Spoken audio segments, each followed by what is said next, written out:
અમરેલી જિલ્લામાં કુદરતનો એક અદ્ભુત કમાલ જોવા મળ્યો છે। ધારીના દીતલા ગામે ખેડૂત ઉકાભાઈ ભટ્ટીની વાડીમાં આ કમાલ જોવા મળ્યો છે। અહીં 5 પાનવાળા બીલીપત્રના 3 દુર્લભ વૃક્ષો ઉગ્યા છે, જેમાંથી ક્યારેક 7 કે 11 પાનવાળા બીલીપત્ર પણ જોવા મળે છે। શિવપુરાણ અનુસાર સામાન્ય રીતે 3 પાનનું બીલીપત્ર બ્રહ્મા, વિષ્ણુ અને મહેશનું પ્રતીક છે, જ્યારે 5 પાનવાળું બીલીપત્ર ભગવાન શિવના 5 મુખોનું પ્રતિનિધિત્વ કરે છે। તેથી તે અત્યંત દુર્લભ અને પવિત્ર મનાય છે। શ્રાવણ માસ દરમિયાન શ્રી ભક્તો આ દુર્લભ બીલીપત્ર લેવા માટે દૂર દૂરથી આવે છે। ખેડૂત ઉકાભાઈ દરરોજ 200 થી 305 પાનના બીલીપત્રો ઉતારીને શ્રદ્ધાળુઓને નિઃશુલ્ક આપે છે અને જરૂર પડે મંદિરોમાં પણ મોકલે છે। અમદાવાદ, રાજકોટ, વડોદરા અને સુરત જેવા શહેરોમાંથી પણ શિવ ભક્તો આ બીલીપત્ર મંગાવે છે। હવે મારું નામ ઉકાભાઈ ભટ્ટી, ગામ દીતલા, તાલુકો ધારી। હવે એક ઝાડ બીલીનું મારીને આ ભોળાનાથની કૃપાથી મારીને ઉગ્યું છે, અને આવું ઝાડ ભાગ્ય દુર્લભ હોય, ક્યાંય પંચમુખી પાન હોતા નથી, પણ મારીને એક ઝાડ ઉગ્યું છે।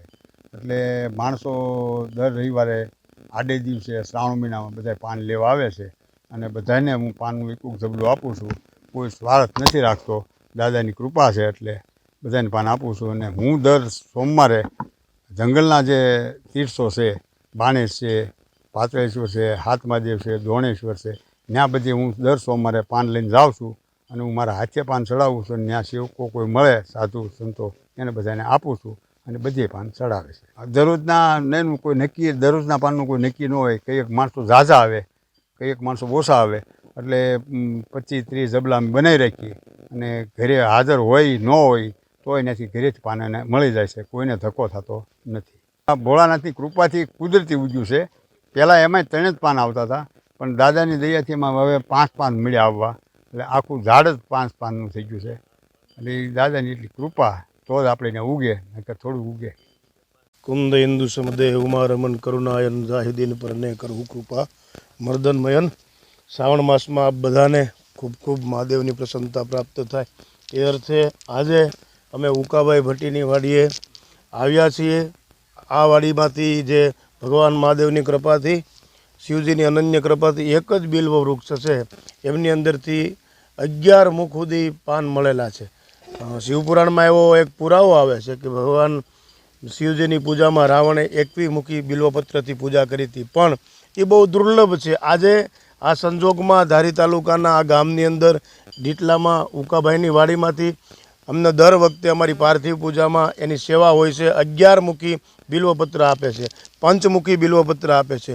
જેમ જેમ પર્શનમ પાપ નાશનમ, શાસ્ત્ર તો એમ કહે છે કે બિલ્વપત્રનો સ્પર્શ કરવાથી જન્માંતરોના પાપ નાશ થાય છે, અને અર્ચન કરવાથી, બિલ્વપત્ર દ્વારા પૂજન કરવાથી, ભગવાન શિવને અર્પિત કરવાથી, પંચમુખ છે, ભગવાન શિવ પંચાનંદ છે, ભગવાન શિવ અખંડાનંદ છે, એ બધાયમાં પ્રકૃતિનો ભાવ અર્પ કરતા બધાય સાધકોને અહીંથી એવી બિલ્વની સેવા મળે છે, અને બિલ્વનું એવું પુણ્ય છે કે એમના સ્પર્શ કરવાથી જીવનના દુર્લભમાં દુર્લભ મોકાને ભગવાન શિવનું સાનિધ્ય પ્રાપ્ત કરે છે। અર્થમાં કહેવાનો મારો ટૂંકો અર્થ એવો છે કે બહુ ટૂંકમાં કહું તો મહાદેવજીની કૃપા બધાને પ્રાપ્ત થાય એ અર્થે અહીંયા અનન્ય મહિમા કરવામાં આવ્યો છે। એક એક પર્ણનો, 3 પાનનો તો એવો મહિમા કર્યો છે કે ત્રિદલમ ત્રિગુણાકારમ ત્રિઆયુધ્યમ ત્રિનેત્રમ ત્રિજન્મ પાપ સંહારકમ મેઘબિલ્વ શિવાર પરમસ્તુ।